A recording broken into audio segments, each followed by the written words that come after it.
Hey folks, welcome back once again to Chris White Africa here on the Endowment Africa channel on YouTube. This is Chris coming to you live from central Pennsylvania. And today my special featured guest is Dr. Victor Davis Hanson from the Hoover Institution with the Stanford University out in California, an esteemed military historian, well known around the world, and a premier expert on the Peloponnesian conflict many centuries ago. So I'm going to bring him in now. Dr. Hanson will be joining us in just, here we go. Let's bring him in. Dr. Hanson, welcome to the stream. Thank you for having me. Oh, it's my distinct pleasure. Let's go ahead and get right into it, if you don't mind. So you and I were briefly chatting there beforehand. I think for a lot of people outside the United States, one of the challenging things for them is that they don't understand the nature of our polity.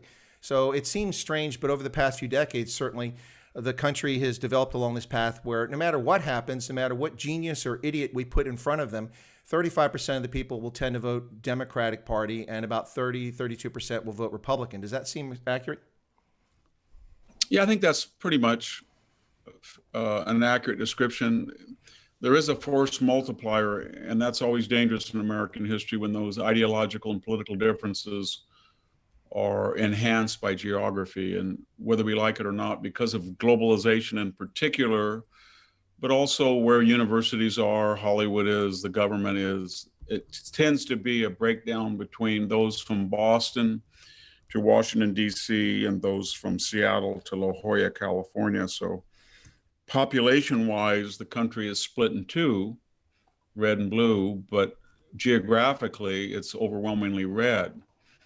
So that makes another divide more manifest. That is that the people who are red are living in a much greater territory. They tend to be more rural, small towns, more traditional. And the people who are opposed to them tend to be in high density corridors around Seattle or Portland or LA or San Francisco or San Diego or Washington or Philadelphia, that kind of, Boston, New York. Well, in fact, I just came from one of those places out there in western Wyoming where people tend to be independent, libertarian, or Republican, very conservative in their views, Second Amendment advocates, property owners, that sort of thing, miners, farmers. And you can see that clear distinction where there is a very different sort of polity in Wyoming than you'd say find in the I-95 corridor here in the East Coast.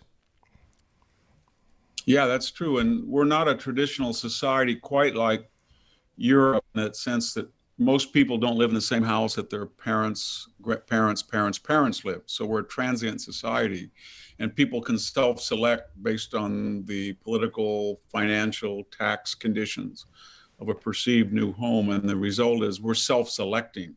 So people who go to Idaho from California, or they leave California, go to Austin, they may bring some weird traits with them, but they're usually leaving for dissatisfaction with the progressive agenda. And we know by statistics that a lot of people are not going into Illinois and New York and California. So although the country is split, it's split in a very strange way, and that is that the people who are objecting to the progressive agenda are probably larger in number than we estimate by a lot of, whether we look at current gun sales or exodus versus influx in particular states, or we look at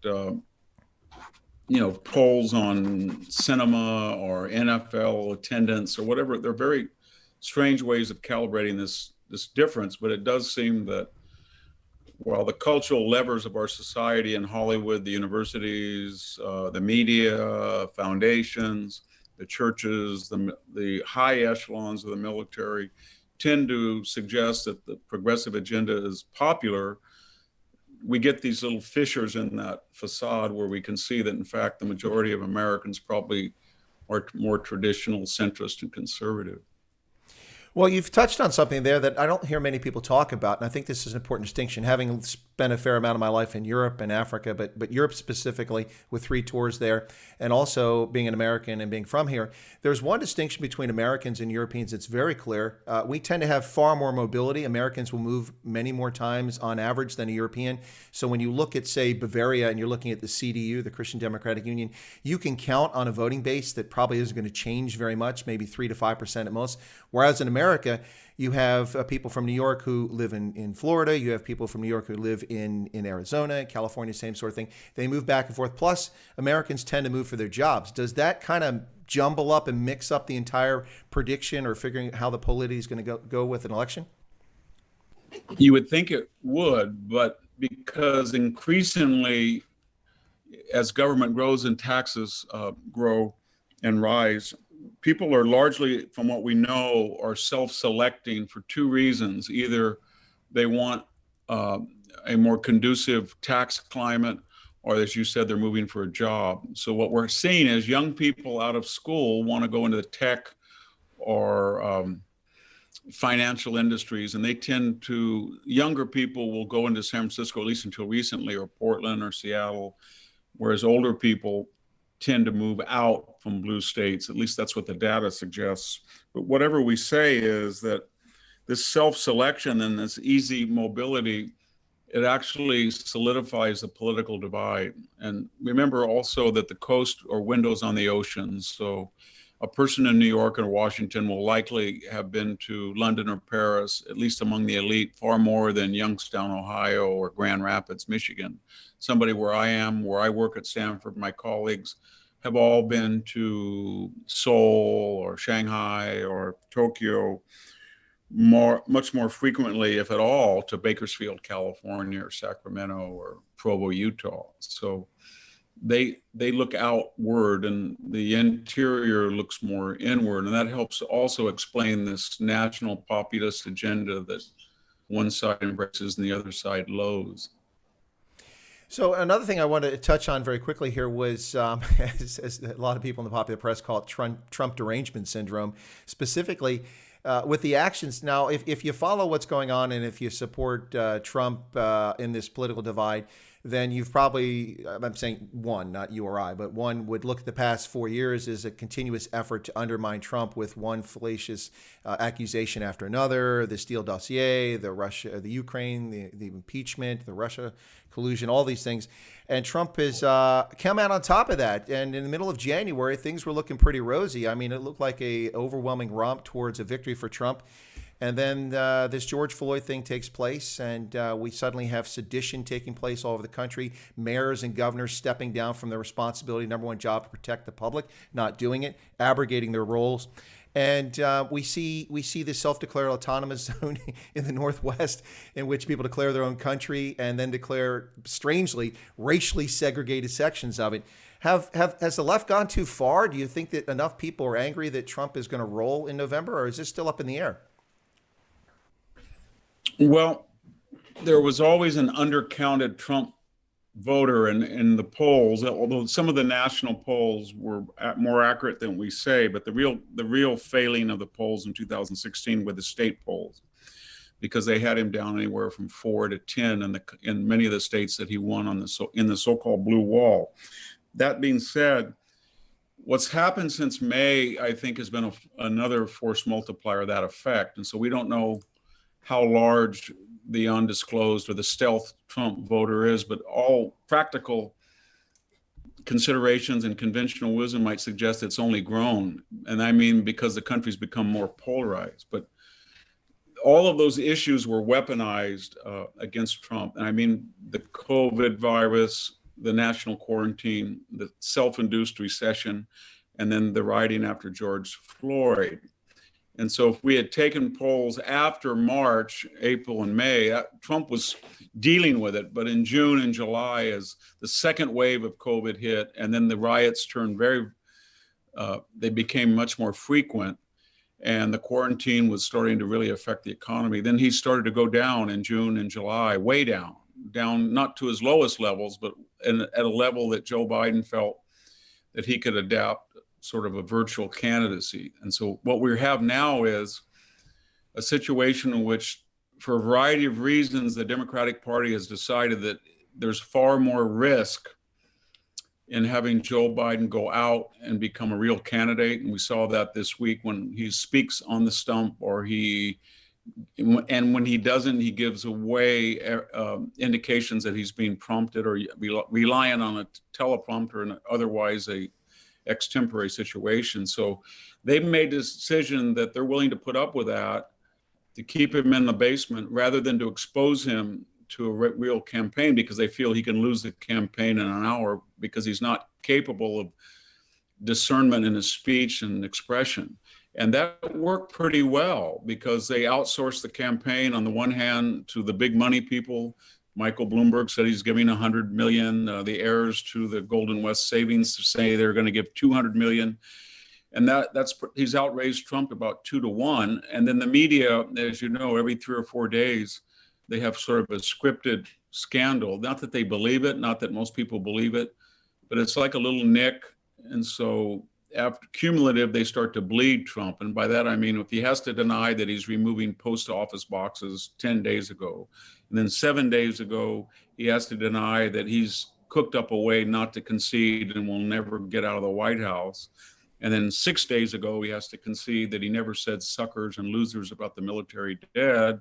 And then this week, he has to concede that he didn't lie about COVID for pernicious reasons, as Woodward alleges, among other things. Then that takes time away from his offense, and they put him on defense. And that was a strategy. And it worked pretty well because Biden was up about, as I said, 8 to 10 points. But what's happened, this news cycle is not static. So the COVID virus seems to be waning in the manner it is in Sweden. And the quarantine seems to be porous. When you have everybody out on the street, millions of people for the last 6 weeks, it's very hard to say to shop owners and small businesses, you can't open up your salon, but Nancy Pelosi can go to it in private, or people in LA can demonstrate. So it's lost its credibility and it's starting to become very porous. And then I don't think anybody who watches the Portland or Seattle or Washington or Philadelphia, Rochester, Kenosha violence sees much connection anymore with George Floyd. The people are much more violent than they have been in the past. And the violence is of a certain type that really alienates people. And so what I'm getting at is all of these issues are no longer conducive for the Biden campaign to be sort of a rope-a-dope, stay in the basement. So what's going to happen, it's pretty explosive because Biden is on a trajectory that he'll either lose to Trump or he's already losing to Trump, depending on the polls. He's going to have to get out. And that means he's going to have the debates as he promised he'd do. And I think there was real question that he wouldn't do them. I don't think there is now. I think he's going to be forced to do it.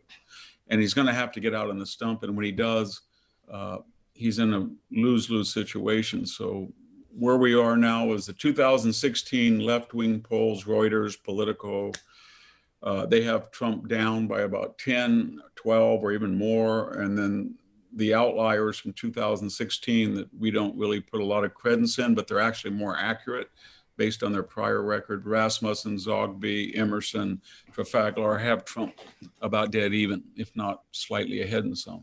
That's where we are. And so we have Biden 2.0. We're going to see what he's going to do this week because he's going to have to change strategy. Well, we shall see indeed. In my week out there in the wilds of Wyoming, the only thing I caught was... Sorry? Yeah, he tried it yesterday and it didn't work very well when he played the Mexican song, Spanish language song. He said about veterans, that if you're a quartermaster, you get a job in the ladies section of the department store. And then he told a really bizarre tale about a veteran who ran over a woman and her dog and threw them both and then sexually assaulted the corpse apparently in a truck.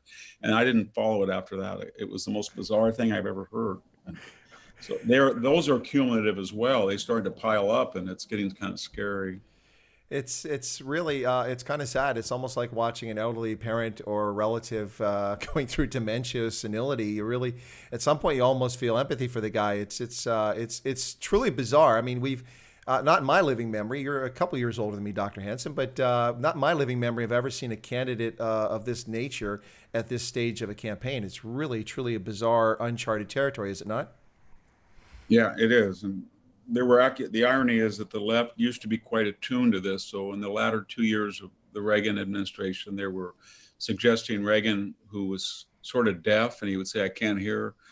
They were saying that was a ruse because he didn't understand the question. I don't know if that's true or not, but they had been very sensitive to that. And remember when Trump was in that verbal joust with Kim Jong-il, there were these indications that he was insane. So they actually had, I think her name was Bandy Lee, a Yale psychiatrist, come and in absentia diagnose him as unhinged and say that she testified for Congress that needed an intervention.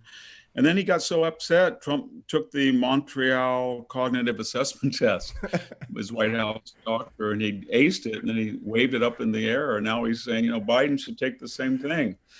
But they were very quick, they being his opponents, to allege that he was insane or past Republican presidents are to be insane, but not so Biden. But I do think in a cynical fashion that if Biden were to win, I think within a week or two, we would see rumors printed in the New York Times or aired on NPR or discussed on CNN that high officials in the Biden transition team are very worried about Biden's cognitive abilities, and there's talk about a Harris intervention and that Harris should take over. So yeah, that's been my prediction when the Harris was put on the ticket, that clearly this was an intent to try to coast to the election, that Biden becomes president. Within 90 days, he resigns, his ego is assuaged, and then we have the illegitimate but legal presidency of Kamala Harris, the district attorney who failed to prosecute any sexual offender cases as district attorney in San Francisco or as attorney general of California. But anyway, so. Yeah, I think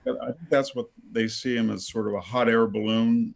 And they inflated him after his burnout in the primaries, reinflated him and reflated him, and then he's going to sort of sail them along, and then when he gets to the finish line, he deflates and then out jumps from the carriage beneath the progressive Sanders AOC agenda.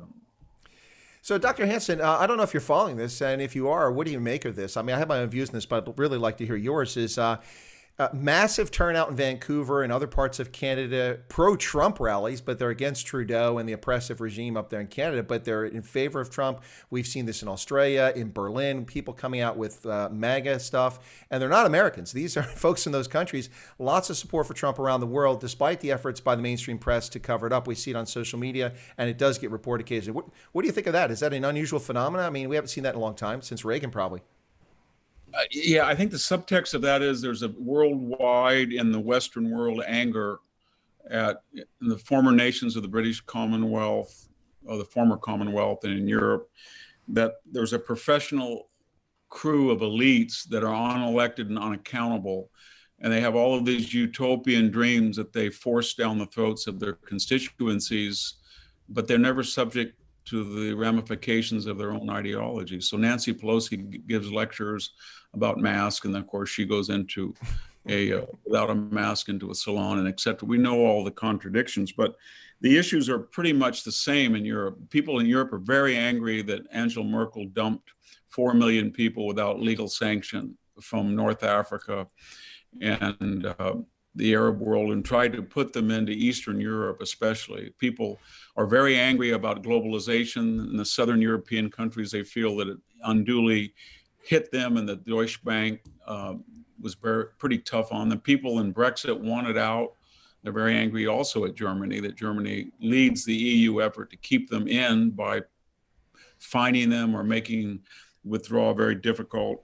Same thing about NATO. There's a lot of people who in the United States feel that we're subsidizing the defense of Europe, and Germany and others have broken their promises. And there's people in Europe too that are very worried about it, especially when Merkel is so anti-American and so pro-Putin in her latest gas deal. So some of the issues of immigration, globalization, the fear of China, loss of jobs, they're prevalent throughout the Western world. But I think the real issue is that people are just angry that they're not allowed to voice their opposition, and they're silenced through charges of homophobia, racism, sexism, and they're rebelling against it, against that elite. That elite's not just in government; it's in the corporate world, the military world, and the media and academic world, and entertainment, of course. That's the most obvious one. Well, folks, there's a lot of questions here in the chat. I can't get to these questions with Dr. Hanson. He's got a busy schedule, so we only have him for a little bit longer. So I'm going to get to a couple questions I have. And there's actually kind of an off-the-wall question I'll throw out there if we get to it. But I want to ask you about the mail-in balloting situation that's going on in California, New Jersey. I, of course, as a military voter, had not voted at a polling station since 1988 when I voted for George Herbert Walker Bush. And then I went back on active duty and have been voting absentee ever since then. But that's a legitimate, authorized absentee ballot, which I must request and re-register for each and every year until this year. And now I'm a Pennsylvania resident, and I actually went and stood in line at the poll with a mask on and voted in the primary. But there is a distinction between this mail-in balloting. The mechanism for an absentee ballot is mail, but mail-in balloting is not the same as absentee. And I see an effort to intentionally obfuscate by the political left in here. Would you agree with that or disagree? Yeah, well, I live in California, and I'm living in that famous 21st congressional district that David Valdeo won by 6% on Election Day, and then at Christmas time almost, these what we call here vote harvested or third party ballots came in.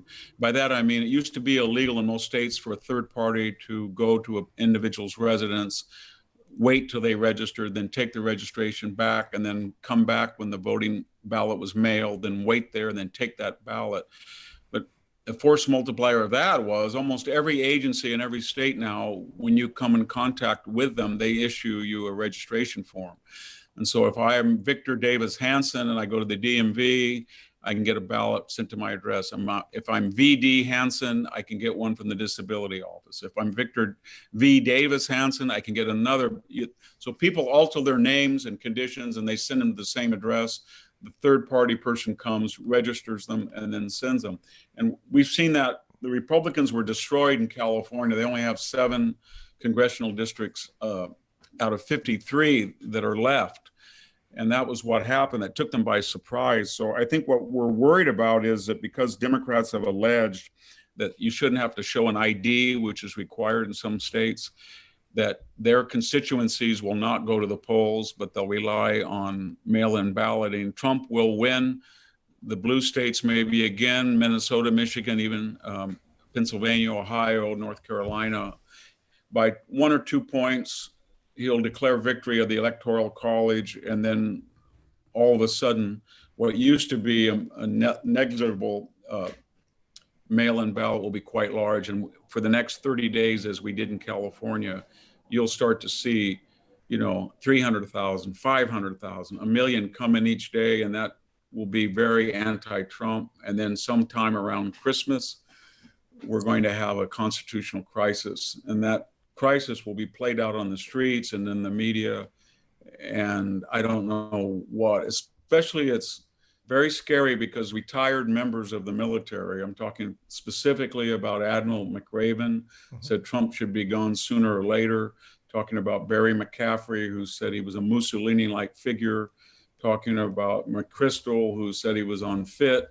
I'm talking about a good friend of mine, James Mattis, who compared him to Nazi tactics and who was quoted in the Woodward books of saying we needed an intervention to get rid of him. I could go on, but we have some of the most illustrious 4-star, and they have enormous influence on active soldiers at the colonel and higher level in the military. At least some of them do. And they're on corporate boards. They're quite well entrenched. And it's kind of scary. So the military, the left used to loathe the military, but now they have recalibrated their view of at least the top military. They think, why go to the Congress when if you want women in combat or transgenderism in the military or whatever social project that you have, if you can get the Joint Chiefs just to declare it by fiat, then the military is not that bad. Especially if it's a social institution, activist institution, more than a military arm. And so that's very strange. We haven't seen that before, this politicized military with the secretary, the chairman of the Joint Chiefs basically apologizing because he stood in a photo op. In uniform? When Jim Miley did that. I went back and I looked. I could not find a chairman of the Joint Chiefs who had not done that with prior presidents. That's what they do. Yeah. But so we're in new territory, and it's scary.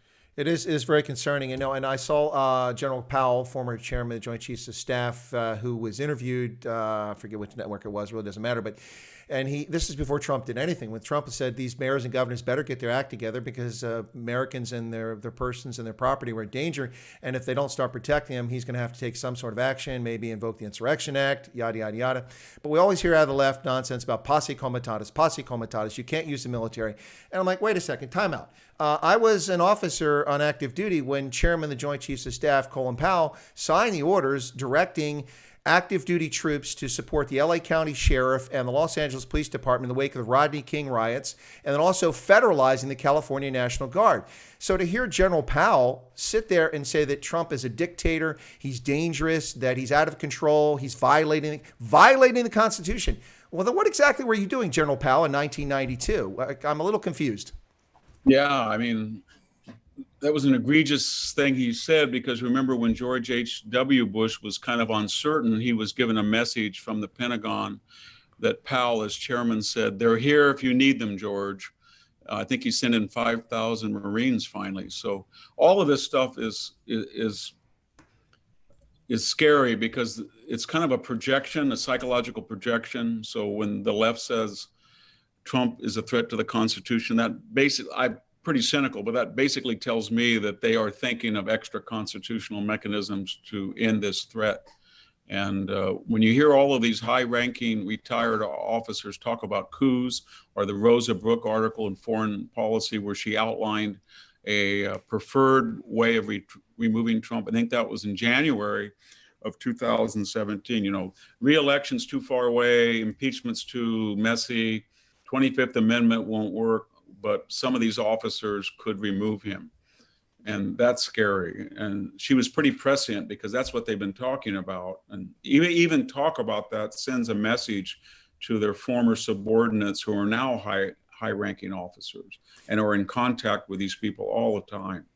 And I've noticed we have a program to bring generals out to the Hoover Institution.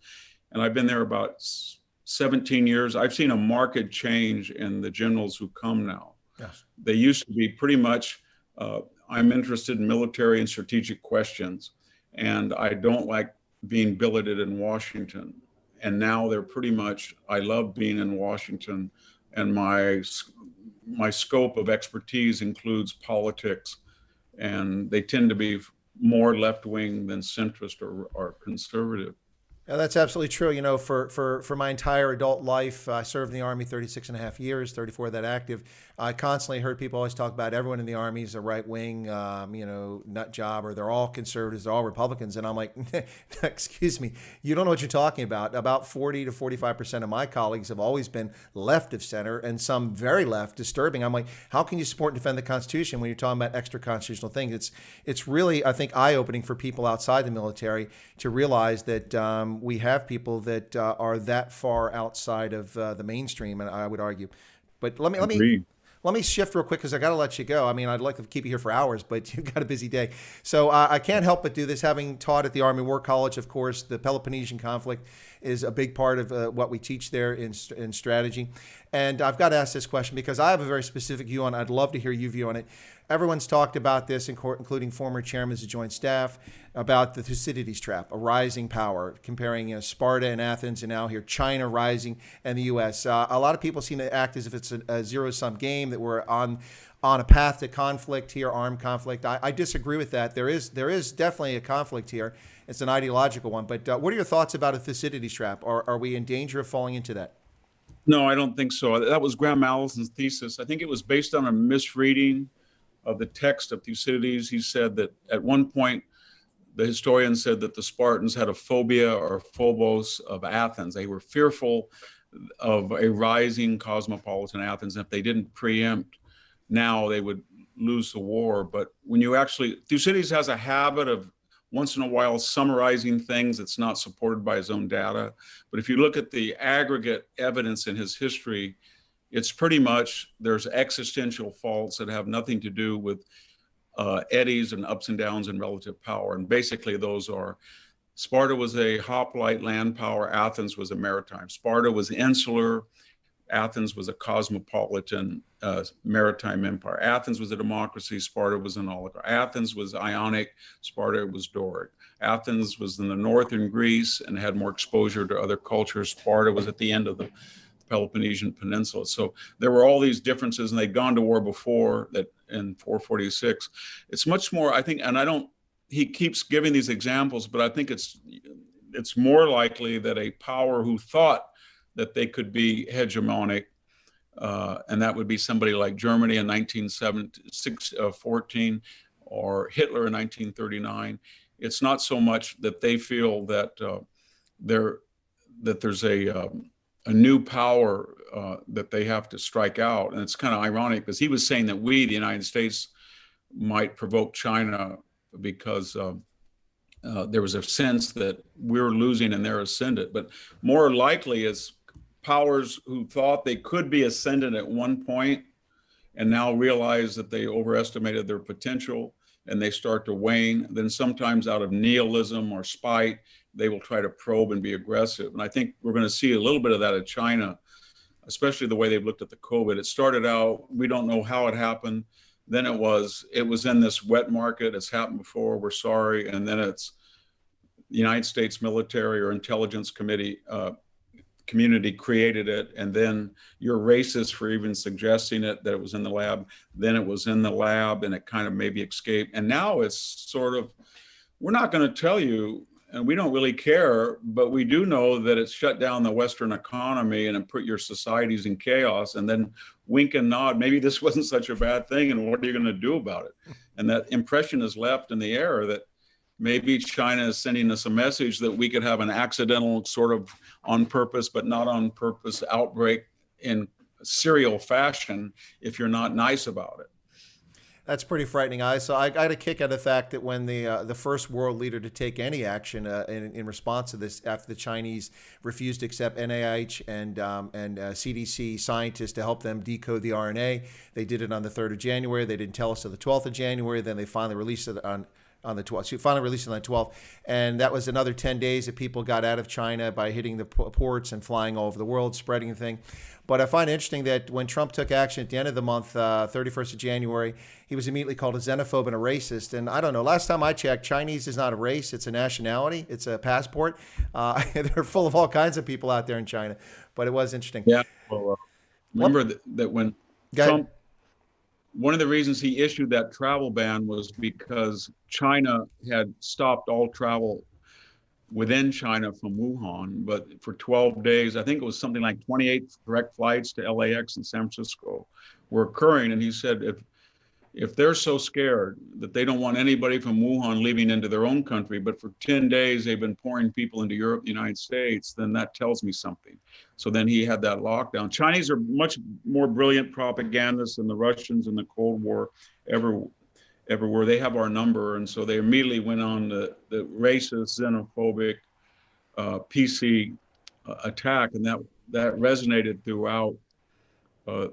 Remember Nancy Pelosi, our political and media complex. Nancy Pelosi immediately went into Chinatown and said, "Come down to Chinatown.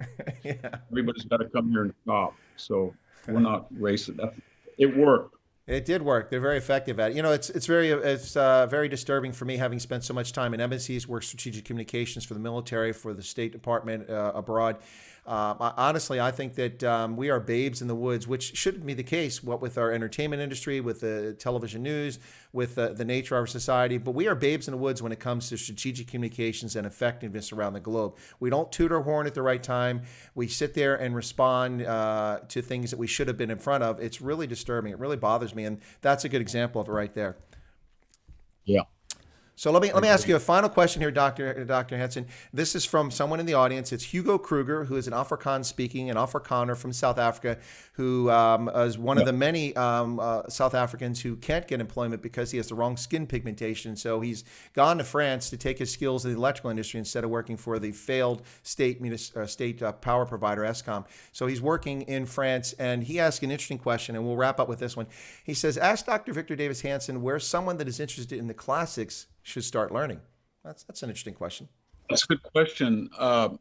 Well, there are a lot of books. I co-authored a book 20 years ago with John Heath called Who Killed Homer? And I had an appendix in the back that listed 10 ancient authors and 10 secondary works.